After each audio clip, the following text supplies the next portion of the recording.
जय श्री श्याम भक्तों, आज है बृहस्पतिवार और आज हम बृहस्पति देव भगवान की कथा का स्मरण करेंगे।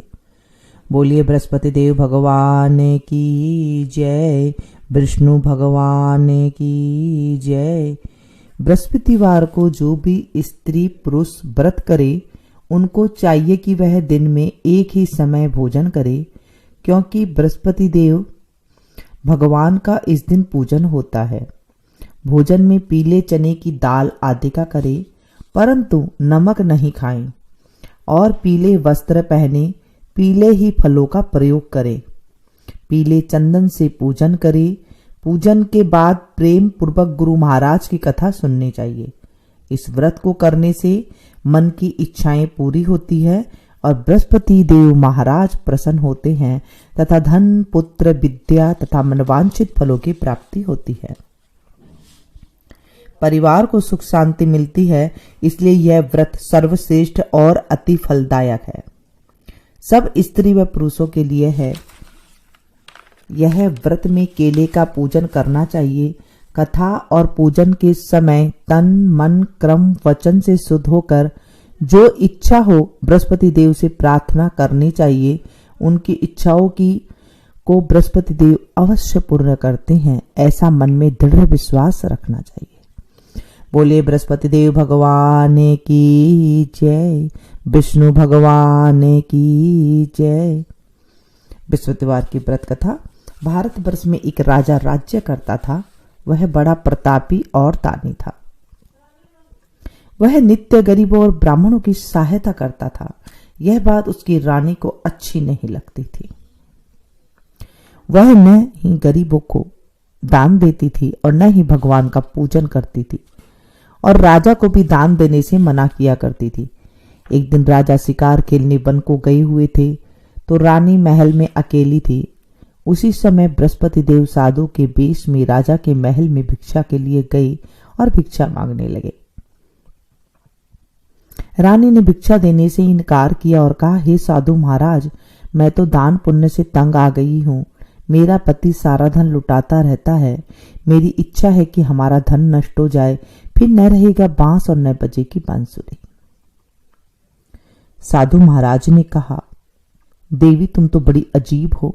धन संतान तो सभी चाहते हैं, पुत्र और लक्ष्मी तो पापी के घर में भी होनी चाहिए। यदि तुम्हारे पास अधिक धन हो तो भूखों को भोजन दो, प्यासों के लिए प्याऊ बनवाओ, मुसाफिरों के लिए धर्मशालाएं खुलवाओ। जो निर्धन अपनी कुमारी कन्याओं का विवाह नहीं कर सकते हैं, उनका विवाह करा दो। ऐसे और कई काम हैं जिनके करने से तुम्हारा यश परलोक में फैलेगा। परंतु रानी पर उपदेश का कोई प्रभाव न पड़ा। वह बोली, महाराज आप मुझे कुछ न समझाइए। मैं ऐसा धन नहीं चाहती जो हर जगह बांटती फिरूं। साधु ने उत्तर दिया, यदि तुम्हारी ऐसी इच्छा हो तो तथास्तु। तुम ऐसा करना कि बृहस्पतिवार को घर लीपकर पीली मिट्टी से अपना सिर धोकर स्नान करना, भट्टी चढ़ाकर कपड़े धोना। ऐसा करने से आपका सारा धन नष्ट हो जाएगा। इतना कहकर साधु महाराज वहां से आलोप हो गए। जैसे वह साधु कहकर गया था, रानी ने वैसे ही किया। 6 बृहस्पतिवार बीते ही थे कि उसका समस्त धन नष्ट हो गया और भोजन के लिए भी दोनों तरसने लगे। सांसारिक भोगों से दुखी रहने लगी। तब वह राजा रानी से कहने लगा कि तुम यहाँ पर रहो, मैं दूसरे देश में जाता हूँ, क्योंकि यहाँ पर मुझे सभी मनुष्य जानते हैं, इसलिए कोई कार्य भी नहीं कर सकता। देश चोरी परदेश भीख बराबर है। ऐसा कहकर राजा परदेश को चला गया। वहां जंगल को जाकर लकड़ी काटता और उसे शहर में बेचता। इस तरह वह जीवन व्यतीत करने लगा।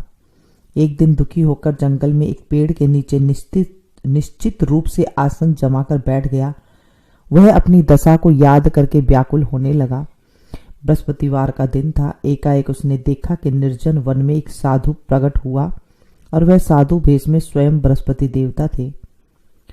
लकड़हारे के सामने आकर बोले, हे लकड़हारा, इस सुनसान जंगल में तू चिंता मग्न क्यों बैठा है?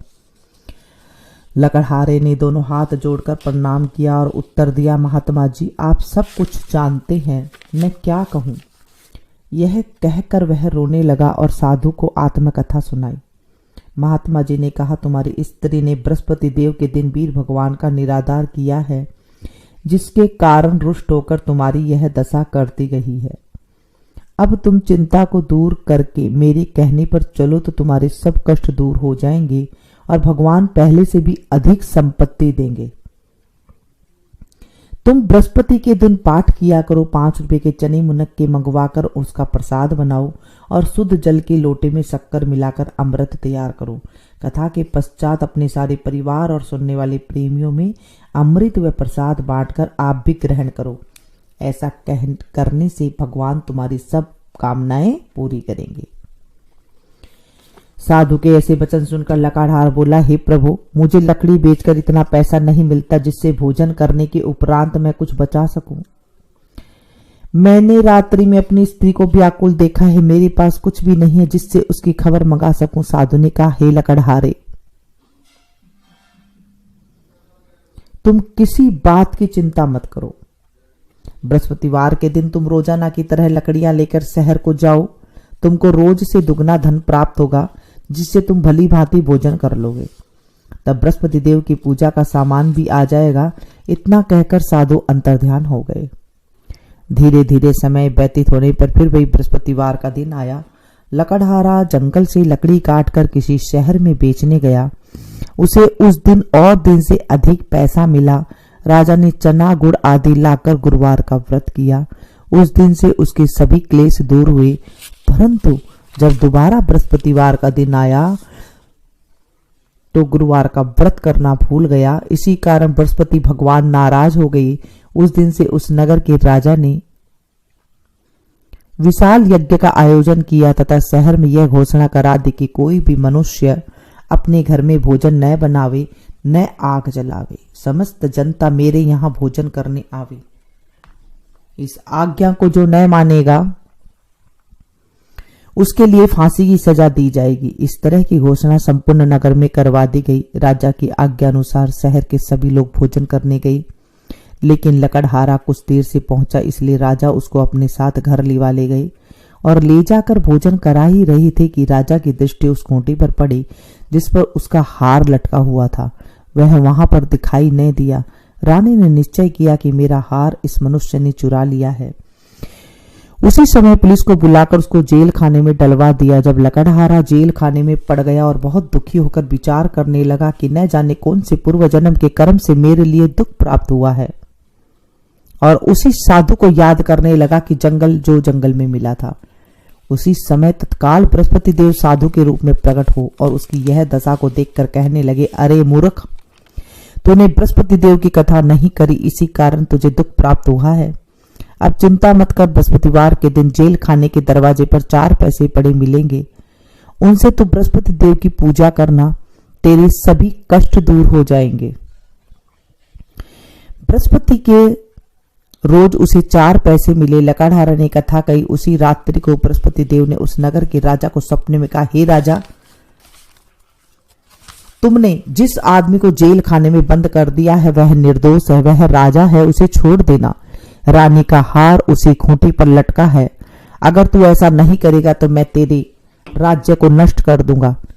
इस तरह रात्रि के स्वप्न को देखकर राजा प्रातःकाल उठा और खूंटी पर हार देखकर लकड़हारे को बुलाकर क्षमा मांगी और लकड़हारे को योग्य सुंदर वस्त्र और आभूषण देकर विदा किया तथा बृहस्पति देव के आज्ञानुसार लकड़हारा अपने नगर को चल दिया। राजा जब अपने नगर के निकट पहुंचा तो उसे बड़े आश्चर्य हुआ।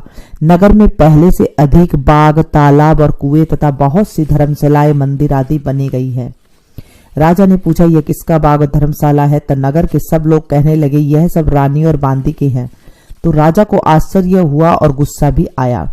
जब रानी ने यह खबर सुनी तो राजा आ रहे तो उसने बांदी से कहा कि हे दासी, देख, राजा हमको कितनी बुरी हालत में छोड़ गए थे।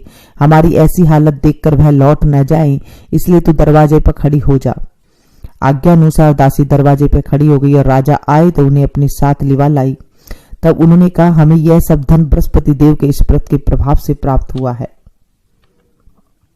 राजा ने निश्चय किया कि 7 रोज बाद तो सभी बृहस्पति देव का पूजन करते हैं, परंतु रोजाना दिन में 3 बार कहानी कहा करूंगा, रोज व्रत किया करूंगा। अब हर समय राजा के दुपट्टे में चने की दाल बंधी रहती थी। दिन में 3 बार कहानी कहता।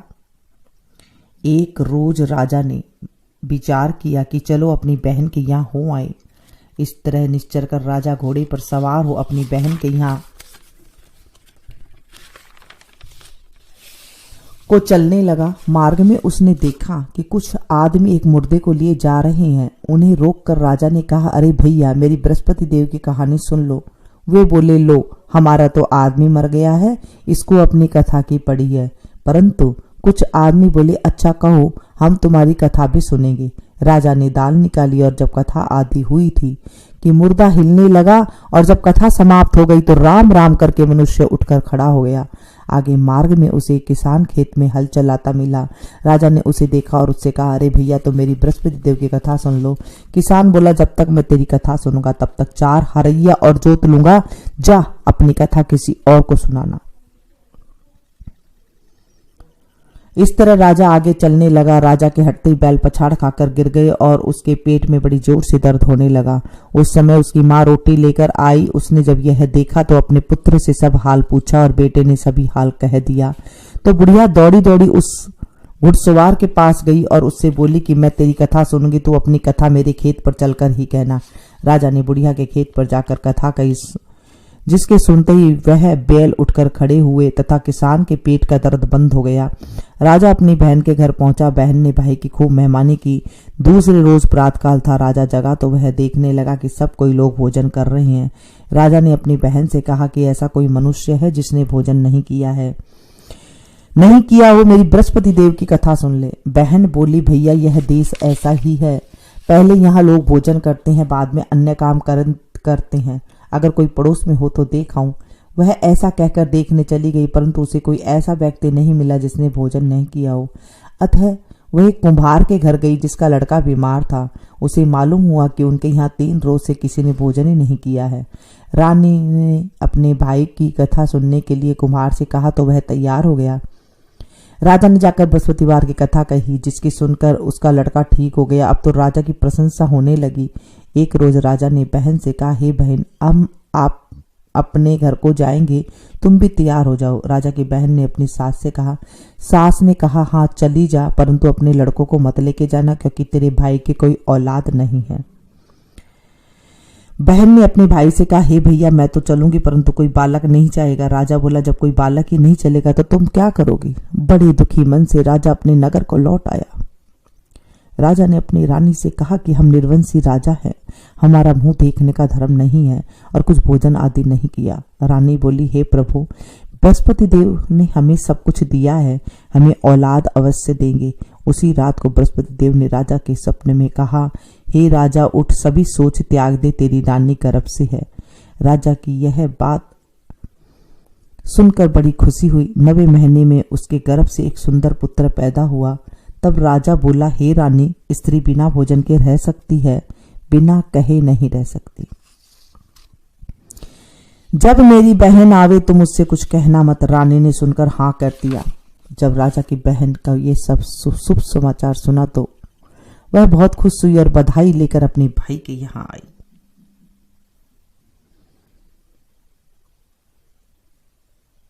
तभी रानी ने कहा कि घोड़ा चढ़कर तो नहीं आई, गधा चढ़ी आई। राजा की बहन बोली, भाभी, मैं इस प्रकार न कहती तो तुम्हें औलाद कैसे मिलती? बृहस्पति देव ऐसे ही हैं, जैसे जिसके मन की कामनाएं हैं सभी को पूर्ण करते हैं। जो सद्भावना पूर्वक बृहस्पति देव की व्रत करता है, बृहस्पतिवार की कथा को करता है एवं पढ़ता है अथवा सुनता है, बृहस्पति देव उसकी सभी मनोकामनाएं पूर्ण करते हैं। भगवान बृहस्पति देव उसकी सदा रक्षा करते हैं। संसार में सद्भावना से भगवान जी का पूजन व्रत करके सच्चे हृदय से उनका मनन करते हुए जय जयकार बोलना चाहिए। बोले बृहस्पति देव भगवान की जय, विष्णु भगवान की जय। प्राचीन काल में एक ब्राह्मण था, वह बहुत निर्धन था, उसकी कोई संतान नहीं थी। उसकी स्त्री बहुत ही मलिनता के साथ रहती थी। वह स्नान न करती, किसी देवता का पूजन न करती। इससे ब्राह्मण देवता बड़े दुखी थे। बेचारे बहुत कुछ कहते थे, किंतु उसका कुछ परिणाम न निकला। भगवान की कृपा से ब्राह्मण के स्त्री के कन्या रूपी रत्न पैदा हुआ। कन्या बड़ी होने पर प्रातः स्नान करके विष्णु भगवान का जाप व बृहस्पतिवार का व्रत करने लगी। अपने पूजन पाठ को समाप्त करके स्कूल को जाती और अपनी मुट्ठी में जौ भर के ले जाती और पाठशाला के मार्ग में डोलती जाती। तब ये जो सोने के हो जाते, लौटते समय उनको बीन कर घर को ले आती थी। एक दिन वह बालिका सूप में उस सोने के जौ को फटक कर साफ कर रही थी कि उसके पिता ने देख लिया और कहा, हे बेटी, सोने के जौ के लिए तो सोने का सूप भी होना चाहिए। दूसरे दिन बृहस्पतिवार था। इस कन्या ने व्रत रखा और बृहस्पति देव से प्रार्थना करके कहा कि मैंने आपकी सच्चे मन से पूजा की हो तो मेरे लिए सोने का सूप दे दो। बृहस्पति देव ने उसकी प्रार्थना स्वीकार कर ली। रोजना की तरह वह कन्या जौ फैलाती हुई जाने लगी। जब लौटकर जौ बीन रही थी तो बृहस्पति देव की कृपा से सोने का सूप मिला। उसे वह घर ले आई और उसमें जौ साफ करने लगी, परंतु उसकी माँ का वही ढंग रहा। एक दिन की बात है, वह कन्या सोने के सूप में जौ साफ कर रही थी। उसी समय उस शहर का राजपुत्र वहां होकर निकला। इस कन्या के रूप और कार्य को देखकर मोहित हो गया तथा अपने घर आकर भोजन तथा जल त्याग कर उदास होकर लेट गया। राजा को जब इस बात का पता चला तो वह अपने प्रधानमंत्री के साथ उसके पास गए और बोले, हे बेटा, तुम्हें किस बात का कष्ट है? किसी ने अपमान किया है तो और कोई कारण है सो कहो, मैं वही कार्य करूंगा जिससे तुम्हें प्रसन्नता हो। अपने पिता की राजकुमार ने बातें सुनी तो वह बोला, मुझे आपकी कृपा से किसी बात का दुख नहीं है।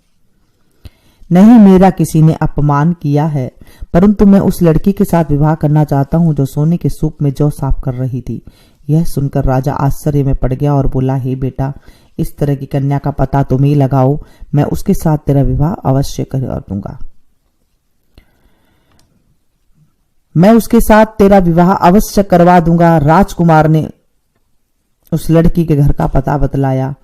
तब मंत्री उस लड़की के घर गए और ब्राह्मण देवता को सभी हाल बतलाया। ब्राह्मण देवता राजकुमार के साथ अपनी कन्या का विवाह करने के लिए तैयार हो गई। विधि विधान के अनुसार ब्राह्मण की कन्या का विवाह राजकुमार के साथ हो गया।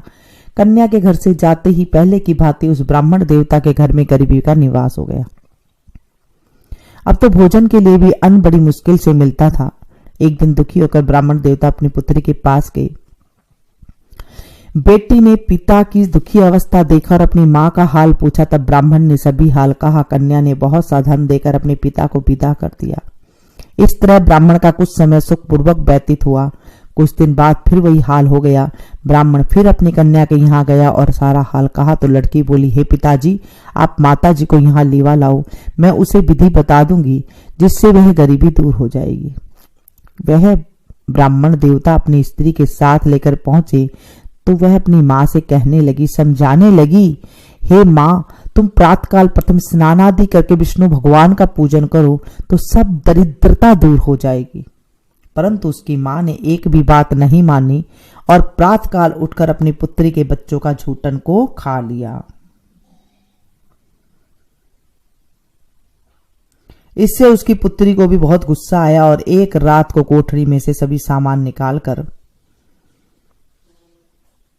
और अपनी मां को उसमें बंद कर दिया। प्रातःकाल उसे निकाला तो स्नान आदि करा के पाठ करवाया तो उसकी मां की बुद्धि ठीक हो गई और फिर वह प्रत्येक बृहस्पतिवार को व्रत रखने लगी। इस व्रत के प्रभाव से उसकी माँ बाप बहुत ही धनवान और पुत्रवान हो गए और बृहस्पति जी के प्रभाव से इस लोक में सुख भोग कर स्वर्ग को प्राप्त हुए। बोले बृहस्पति देव भगवान की जय, विष्णु भगवान की जय। जय बृहस्पति देवा ओ स्वामी, जय बृहस्पति देवा। चिन चिन भोग लगाऊं, पल पल भोग लगाऊं, कदली फल मेवा। जय बृहस्पति देवा। तुम पूर्ण परमात्मा, तुम अंतर्यामी, जगत पिता जगदीश्वर, तुम सबके स्वामी। जय बृहस्पति देवा।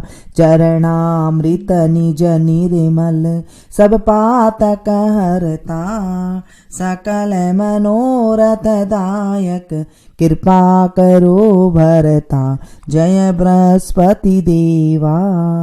तन मन धन अर्पण कर जो जन शरण पड़े, प्रभु प्रकट तब हो कर आकर द्वार खड़े, जय बृहस्पति देवा।